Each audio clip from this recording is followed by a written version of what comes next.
I'm Paula Gilhooly. I'm the education advisor that works with the KCAS team. Our discussion for this morning is on moving on from secondary school. So basically, ending school is a pretty scary thought. Even if we don't like school, it's not going particularly well for us. We often feel safer with what we know. So kids want to stay on to school till um, rather than leave because it's what they feel comfortable with. But maybe what you need to know, um, as the kinship carer, is that there are 5 options that are available for children when they kind of reach that end of school leaving age. They're kind of around about 16. So they can stay on at school, and that can be the one that's the most comforting because change is scary. Friends might be staying on, relationships are established. Your young person might feel too young to be out of school. Um, but for us, it doesn't mean that it's necessarily the right education establishment for your child.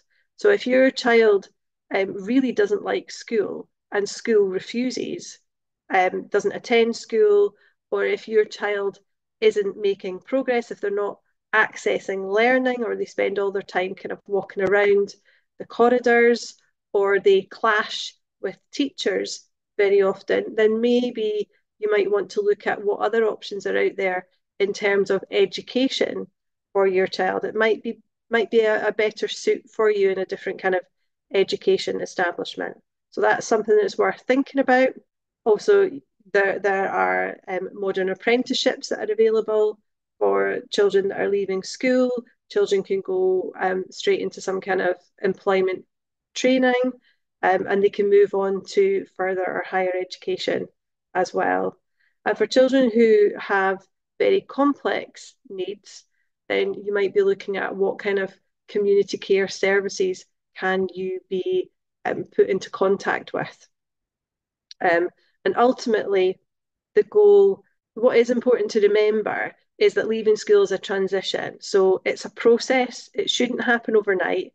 And there should be kind of indications over the previous months of what your child would like to do or are able to do and what supports exist. And school should be helping you to kind of join those dots up along the way. It shouldn't be a shock to you to find out that actually school's not the place for your child, or that your child really wants to stay on at school. Ultimately, the goal is to get your child ready for the next stage of their life. And if your child is on a pathway to community care services, then hopefully you're already receiving support from school. You've already got a social work team involved, maybe social work disability, and you're already accessing community supports.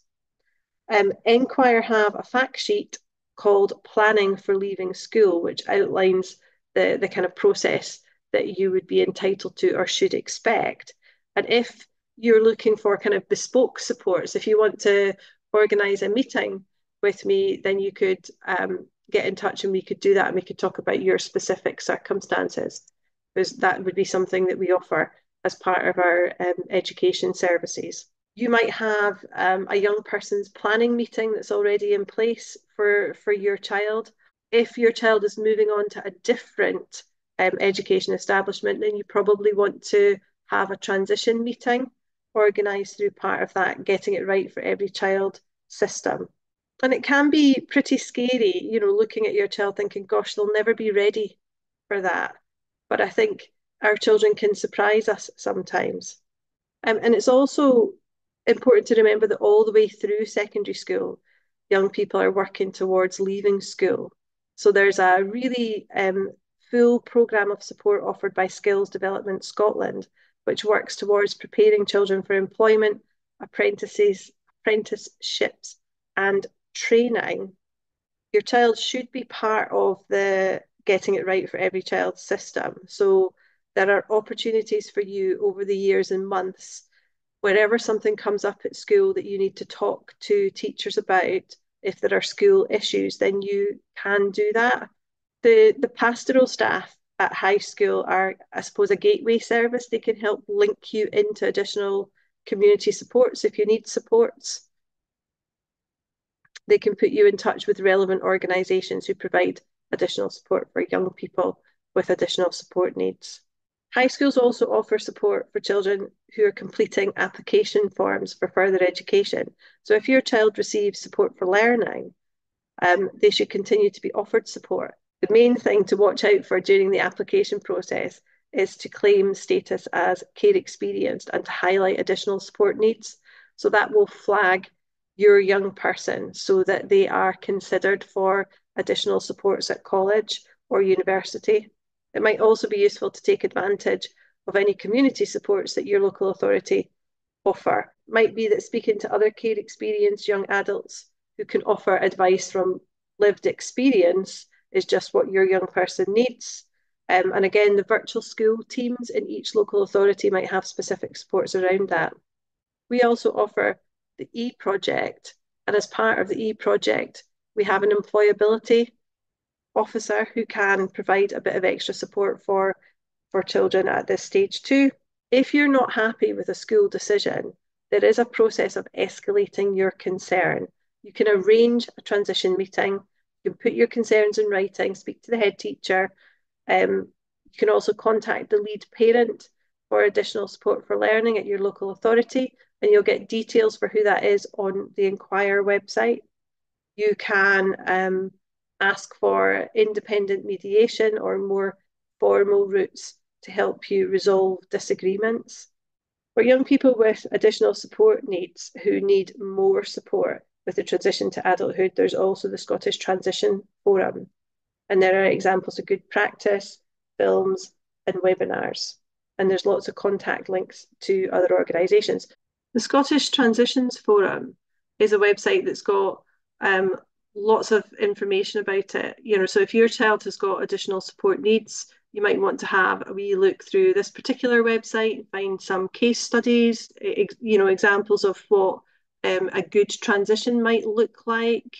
And there's a parent and carer network as well. So definitely well worth a little look there. This is a page I've taken from the Skills Development Scotland website, which shows you an overview of the different supports or the different information and learning that your child will do in school through Skills Development Scotland.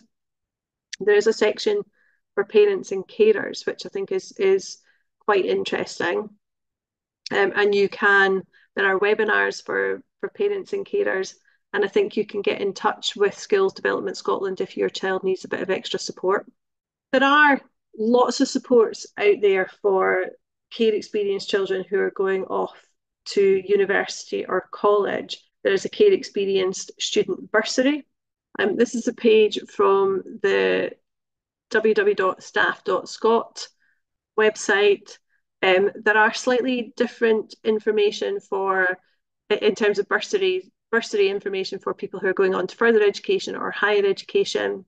Edinburgh's Hub for Success information fact sheet for people that are going off to further education in Scotland. So lots of information there for you. So you can download this from the Hub for Success. If you are worried about how your benefits are affected if your child goes off to college or university, then probably my advice would be to give the KCAS helpline a call, and Linda will be able to talk you through the implications of that for you, because obviously everybody's circumstances are slightly different. This is the Unite Foundation website, and they can help you with accommodation. So the Unite Foundation Scholarship, you'll have your accommodation and bills covered for up to 3 years at university. So that's well worth a look if your child is thinking about studying away from home. The Independent Living Fund Scotland can also provide support for you and provide financial support too if your child has complex disabilities.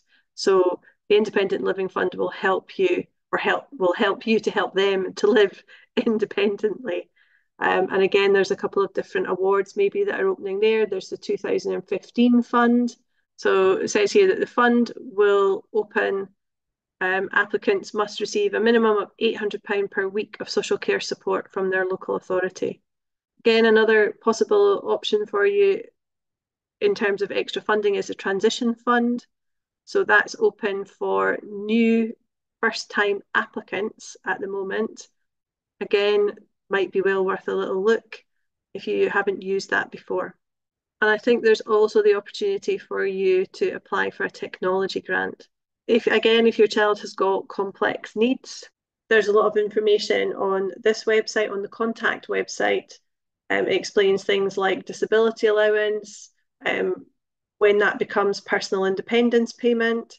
It's worthwhile looking through here to make sure that there aren't supports that are out there that you could apply for. Because very often we don't know the information that we need to until somebody kind of shows it to us. Definitely well worth looking through here for families whose child has a disability. So if your child is going off to college or university, there are a huge range of support services out there. And the support is for financial support, there's emotional support, and there's practical support as well. But what is on offer varies depending on what college or university that you're looking at. And there's an amazing website called Propel that will let you search through a database to compare the different supports that are on offer. So some of the supports that you might find on offer are things like some colleges or universities will support with completing forms. So actually, before you've even applied, they'll help your child to fill the forms in, the application forms. They'll check in with your child through the year, depending on how much support your child might actually need at college or university. They might offer care experienced events, or social groups or special events where they can go along and they can meet other children who are care experienced. There's obviously the bursary that's available, and there might be support to help you complete those application forms. Some further education colleges and universities have a care experience coordinator in place whose job is to make sure to kind of monitor and support care experienced children. They might offer mentoring opportunities. So again, for some establishments, it might be that one of the tutors has taken on a mentoring role and will have a kind of one-to-one check-in with your child every so often. They might just offer drop-in sessions. So you've got, I suppose, another adult that's there to support your child informally. There are community groups. And again, some colleges will offer a liaison opportunity with high school students so that they can meet other care experienced students before they decide whether or not they want to apply to that college. So we'll have a wee look at the Propel website. Okay, so here is the Propel website, which is part of the Become charity. So what you can do here is you can search by course or college or place. So let's say you live in Edinburgh. You can search all the institutions that are in Edinburgh. So let's say I was thinking about Edinburgh Napier University. I just typed that in. Well, they have a widening participation officer, so somebody whose job it is to support care experienced children who want to go to university. So you can message that person, you can get a wee bit of help, gives you information about what's on offer. It gives you this little collection of information. So lots of support that's on offer there. So you can get help with your application. There's a named contact person. There's careers advice on offer. There's help with accommodation. So loads of help. That's a fantastic website to have a look at. When we were chatting at one of our last education cafes, there were a couple of different things that came up. So this was just a little collection of some really useful tools. We spoke about the spoon theory, and the spoon theory is fantastic. It's a way of explaining how much energy you use up per day. So every day when you wake up, you've got a certain amount of energy, and everything that you do costs an energy. So for example, it might cost you one spoonful of energy to have a shower. It might cost you another spoonful of energy to get dressed, and it might cost you two spoonfuls of energy to drive your car to work. But for some people, the energy load that you require is an awful lot. So for example, for my child, sometimes being around other people is a socially very demanding task for her, and it requires 10 spoonfuls of energy in order for her to be in quite a sort of formal social environment. Whereas lying in her bed, chilling out, or listening to her friends, chatting to her friends, doesn't require as much energy. But once you've used up all your spoonfuls of energy, you don't have anything left. And it's a really good way of looking at that idea of burnout. So if you've got a child that's got autism or has got a kind of chronic illness, then you can use spoon energy as a way of talking about what kind of things do they do that eats up their energy supply, and have conversations about what they can do that replenishes that energy supply. So, for example, going for or sitting outside in the fresh air might top your energy levels back up. Having a sparkly drink might top your energies up, your energy levels up. So you can kind of look at what works for you. What does your body need? So spoon theory is quite a useful thing to look at. Something else that's come up in the past is Goblin Tools, which is an amazing app that's really useful if you are someone that really struggles to break things down. So if you've got a child and you say to a child, go and tidy your room, and your child goes off and they can't actually manage it because it's too overwhelming. If you type in tidy your room into Goblin Tools, it will give you a list of all the things that you need to do in order to tidy your room to achieve that. So really quite a useful app, I think, for adults as well as children. And there are kind of different levels of support that you can get. Definitely well worth a little look if your child needs a bit of extra support with concentration and focus. Compass tool, in fact, I'm going to come out of this and have a look at the Compass tool with you. So Compass is a tool that is there specifically to help you with your child and transitions if your child has additional or complex needs. So there's 3 different tools. There's one for young people, one for parents and carers, and one for professionals and practitioners too. It can help with all of these things. A great little tool, and it doesn't cost money, which is always really very helpful. So if you're looking for a little bit more support, that's a fantastic place to go.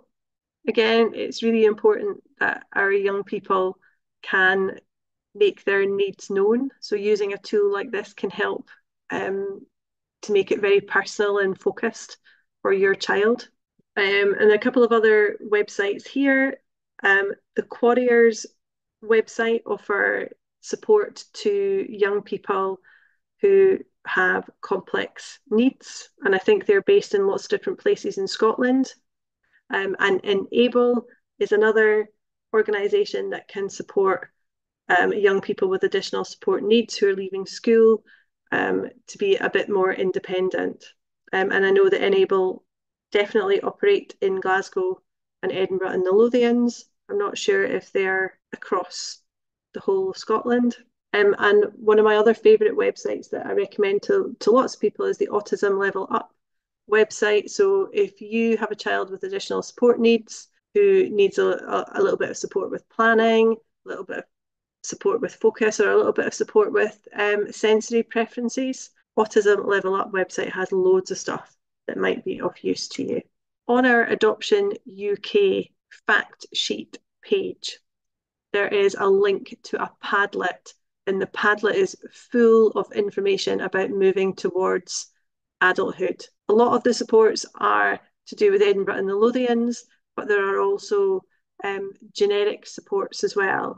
So it's got the lists of what you might be able to do, age 16. It's got information about financial entitlement, transition support. It's got relationship and intimacy. Lots of things that maybe if your child has additional support needs or complex disabilities, you might want to have a little look at. And I should also say that although it's on our Adoption UK page, lots of the supports are relevant for care experience families and families with additional support needs, full stop. So in the same way that I would recommend to other families to look at the kinship.scot website because it's got an amazing link to supports by local authority, I think it's okay for us to have a look at the adoption supports too. There is a Padlet full of information about post-transition, post-school transitions, supports in Edinburgh. Again, on this Padlet, you can just kind of scroll down and there'll be lots of different supports there as a parent and carer that you might be interested in. And somebody has gone to the trouble of collating that for you. And again, if you're in different local authorities, there might still be some things in here that are available throughout the whole of Scotland. So it's just a case of kind of looking through to see what you can pull out that would be relevant to you. Again, there are two more links on this page. There's one to Carefree. So as a kinship carer, if you register with Carefree, I think it costs around about £25, but it can get you access to holidays that are free or at a substantial reduction rate. There's also a link to staff. So staff are the Scottish Through Care and Aftercare Forum. On their website, they have the Real Toolkit, which is a really fantastic resource for kind of children that are around about 16.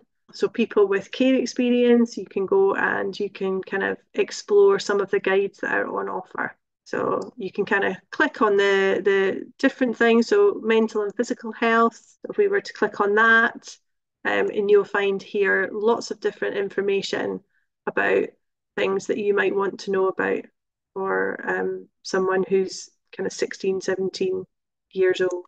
And they can kind of look through that on their own. And again, education is what we're talking about. So there might be links in here too for your young person. Have a look at. There's some links here to supports for young people. So for children who are leaving school but perhaps not ready to go to college yet, and you're looking for something that will support their personal and social development, you might want to explore Reach or Venture Scotland or the Prince's Trust as organisations that will help your child to develop personally and socially. And then I think I mentioned Enable earlier on as well as a support that you might be able to use. In our Kinship Cafe in April, there were a couple of questions that came up about therapeutic support. So just a reminder that the Kinship Pathway is our therapeutic support for kinship families, where you can access a psychologist or a therapist. You can access support from another kinship carer who's perhaps a little bit further down their journey than you are, and you can access some peer support. And there's also a reflective group support there too. We also have something called an education pathway. So if your child is struggling with education, to access education, then your path referral might be for education support from the educational or clinical psychologist who will work with school to understand your child's needs, or college to understand your child's needs in a little bit more detail. And again, there's also perhaps peer support on offer there too. And there's also a young person pathway. So for people between the ages of 13 and it says 25 there, who are care experienced and struggling with a range of issues, then there's the option there for online support. These are all online supports. And again, there were a couple of questions that came up in our Kinship Cafe. What do you do if your child's behaviour is different at home and school, and you put in a referral to CAMHS and school are completing the referral? Well, the thing that I did as a parent was to basically just write up a list of all the things that I'd noticed. So what my observations were, and I think a two-sided page that I came up with of the things that made me think my child might be autistic or might have ADHD. I noted down their kind of sensory preferences, the things that triggered them, what their behaviour might look like when they were really upset. And I just gave it to school and said, could you attach this to the referral, please? Because we know that children behave differently at school and home, and we know that there are reasons for that. So then it will become CAMHS' job to kind of patch those two things together. Another question we were asked was, what mental health supports can we access for our young people? So I'll refer you back to that path referral. The psychological and therapy hub is what we can offer to support your young person. Also CAMS, so your GP can refer or school can refer. And then there's also an organisation like Penumbra Mental Health that you might want to have a little look at. And just you can search that up and see what's on offer through that organisation. And so what support is there for learning difficulties in autism? So we've already talked about Enable as an organisation that might work with your child. We've already talked about Compass. Um, if you're in Edinburgh and the Lothians, Edge Transitions also work with children with complex needs, and you can access that through a referral. So you can click on the link and have a little look through the Edge supports, or Google that.